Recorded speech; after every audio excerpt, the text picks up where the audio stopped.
Hello.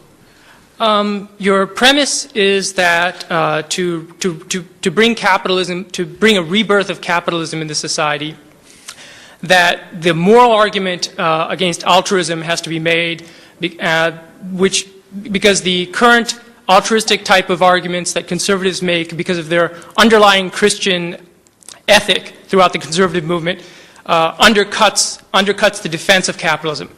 How do you account for the historical birth of capitalism in a culture that was Christian and altruistic at that time? So that's part A of my question. Can I answer part A? I can't retain B. Okay. B's. Two questions. That's a great question. So how do we explain the birth of capitalism from a society that was Christian, supposedly, and altruistic? It was a miracle.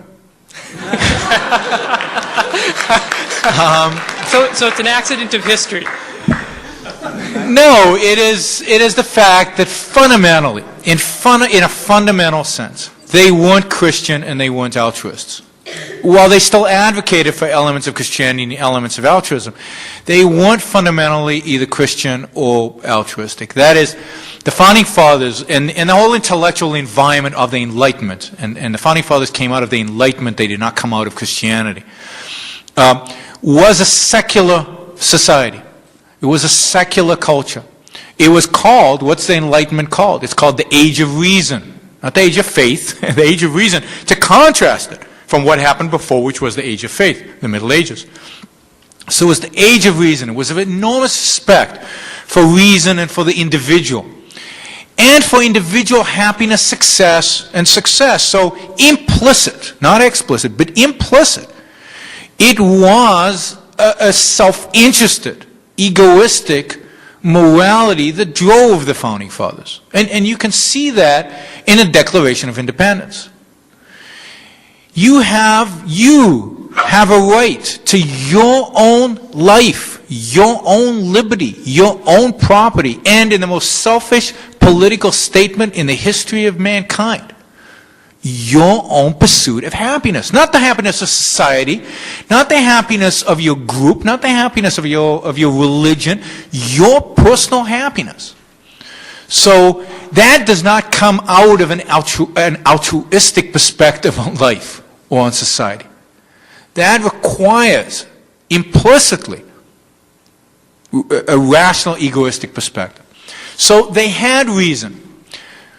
They had implicitly rational egoism. And unfortunately, reason was not fully defended. They still held on to elements of faith. Many of them were deists.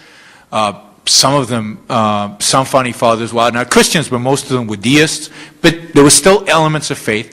And rational egoism was only implicit. It wasn't explicit. So they were still explicitly altruists. And as a consequence, their system could not survive. That is, ultimately, there was no defense for self-interest, there was no defense for reason. As a consequence, there was no defense for the American Declaration of Independence and Constitution. So when elements far more consistently anti-reason and anti-self-interest came into this country and started to dominate the intellectual life of this country, there was no opposition to them. And as a consequence, we see a slow erosion of capitalism, almost from day one of this country, but really accelerating after the 1890s.